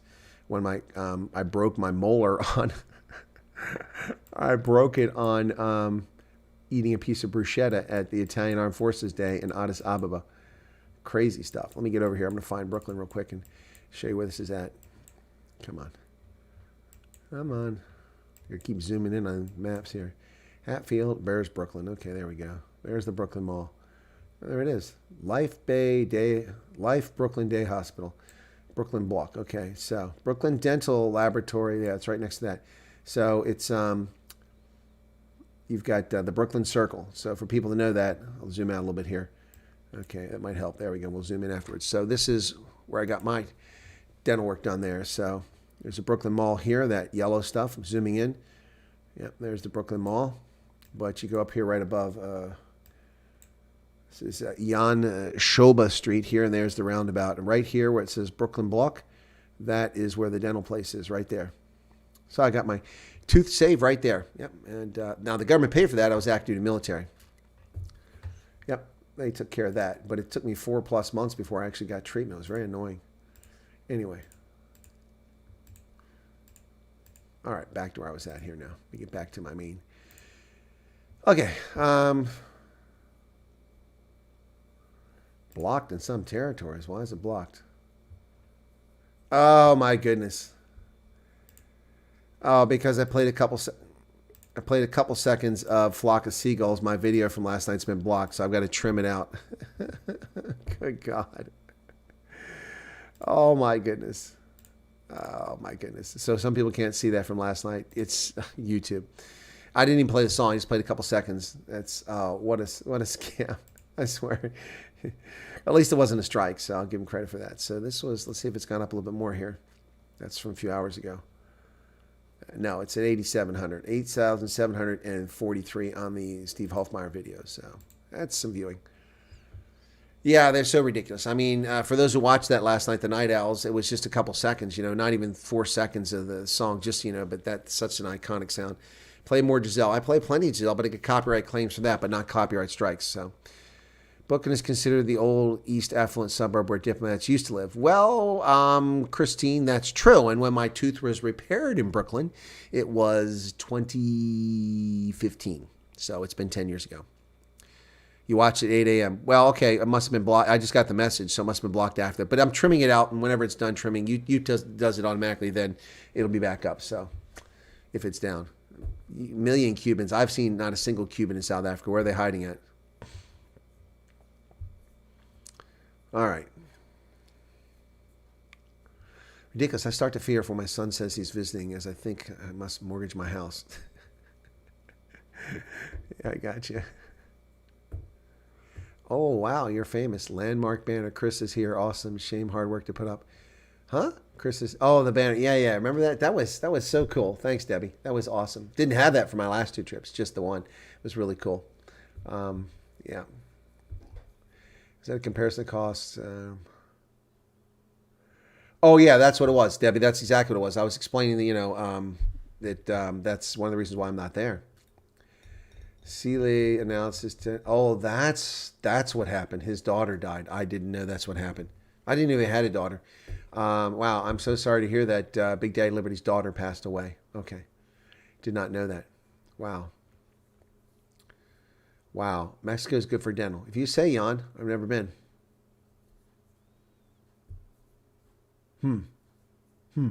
No, I didn't know that. I knew that he was having some family issues, and that's apparently what it was. Yeah, lots of people being taken out of action. We don't see Willem Petzer doing anything because he has to be quiet now because he's been charged. And then we also see Sile is away.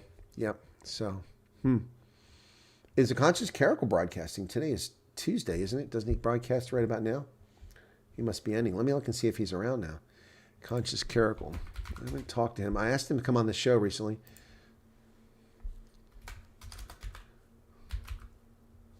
Conscious Caracal. He's live, yeah. As I was saying, even just seeing someone being in the zone, it... All right, let me see if I can direct you guys over there, see if I help him out. He'll appreciate that. Remember we did the super chats? That was so cool. We did all the super chats to him that day. He had never seen something like this. So cool. Redirect. Okay, let me see. Conscious.